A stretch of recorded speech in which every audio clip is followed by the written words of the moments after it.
Good afternoon, Cigar View 127. I've got the Kristoff Sumatra. Kind of an interesting little cigar. Dominican made, 5.5 inch, 54 ring gauge. I find it a little deceiving in a way that it's called Sumatra, and I'll go into that in a minute. But it's okay. I'm a huge Kristoff fan. This doesn't really live up to my typical standards of a Kristoff cigar. Yes, it draws well. Burning pretty much perfectly evenly. The taste just isn't there. I get a little bit of pepper, some leather. There's a hint of chocolate for a second, but that's about it. There's really not, to me, a lot going on with the cigar. Maybe hay would be another note that I get a little bit of, but not much. The reason why I don't like it being on Kristoff Sumatra is because of my beef with Sumatran wrappers in general. So originally, Sumatran wrappers came from Sumatra. Sumatra is an island that's actually an Indonesian territory. It's a huge island, 6th largest in the world. I've been there, and it was awesome. But that's where they come from, right? They originally grew the Sumatra leaf there, thus the name.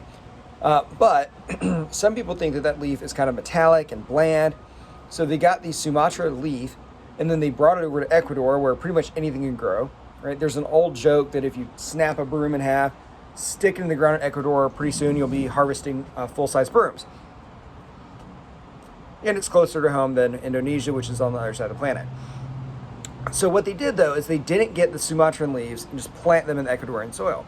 Starting in about, again, 1967, they blended Cubana, right, Cuban wrappers with the Sumatran wrappers. So you actually had a hybrid, right? You no longer have this kind of pure Sumatran leaf. So an Ecuadorian Sumatra leaf is not the same at all as original Sumatra, because again, some people said they're metallic, they're bland, they're not a lot going on. And the Ecuadorian ones tend to have some of the notes that I'm picking up here, some of the pepper, some of the spice. So that's my only beef with it. Kristoff Sumatra from Ecuador. This is Ecuadorian Sumatra. I mean, come on. Anyways, besides my little vent session there, I don't think the cigar is bad. I just don't think the cigar is great. It is, to me, an incredibly mild cigar. I could probably chain smoke like 6 of these, and I don't think I would ever even really feel it. So, would I recommend this? No. I just don't think there's enough there. It's not an overly expensive cigar. It's probably $6 or $7 at most. I'm not sure. Well, let's find out. But for the price that I would, pay for this,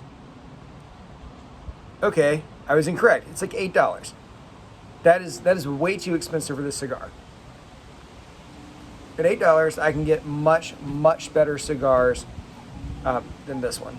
So, if you did have this cigar, I would suggest smoking it on a night that you're planning on smoking multiple cigars, because it's not bad, but it's very mild-bodied, so you'd be able to smoke a lot more on top of it. Maybe smoke something a little bit better before or afterwards. That's that Cigar Review 127. I always want feedback, so if you've had this cigar and you really enjoy it, let me know. The thing I really do like about it is, with all the Kristoffs, is they do have the nice cap, and they do have the closed foot, which really helps lighting it. I mean, it makes it just leaps and bounds easier. But again, if you have any feedback, please let me know. And love to hear from you. As always, thank you for watching.